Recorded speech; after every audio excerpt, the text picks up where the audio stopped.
রাতের কোলে যখন বিধ্বস্ত গাজার মানুষ একটু ঘুমাতে চায়, তখন আকাশের বুকে ভেসে ওঠে যুদ্ধবিমানের গর্জন।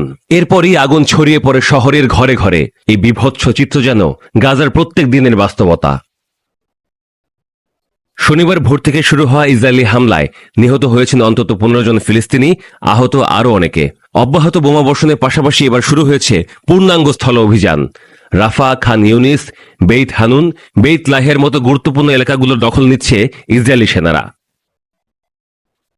খান ইউনিসের কাতাওয়া শরণার্থী শিবিরে এক দাতব্য খাদ্য বিতরণ কেন্দ্রে ড্রোন হামলায় নিহত হয় 3 জন।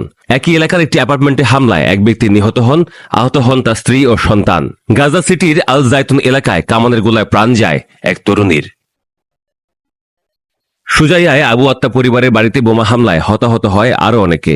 একই এলাকার আরেকটি ড্রোন হামলায় নিহত হন আরও 2 ফিলিস্তিনি। রাফা ও এর আশপাশে অব্যাহত কামান হামলায় বহু পরিবার তাদের তাঁবু হারিয়েছে। গাজার স্বাস্থ্য মন্ত্রণালয়ের তথ্য অনুযায়ী গত 24 ঘন্টায় 60 জন নিহত এবং 162 জন আহত হয়েছে। মার্চ 18 থেকে শুরু হওয়া নতুন দফার হামলায় এখন পর্যন্ত নিহত 1250 জন, আহত হয়েছে 3000-এরও বেশি।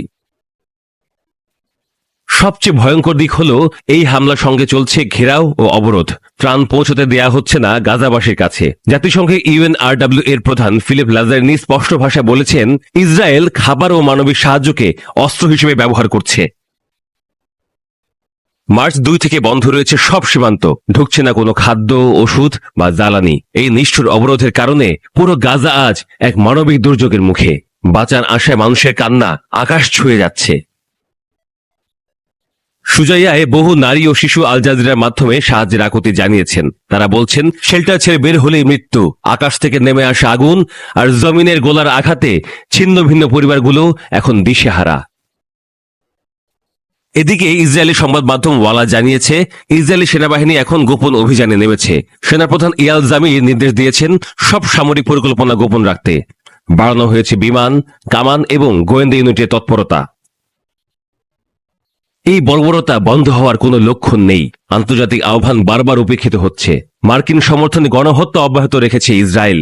গাজা এক মৃত্যুর উপত্যকা, যেখানে প্রত্যেক দিনের সকাল মানেই নতুন নতুন নিঃস্ব পরিবার।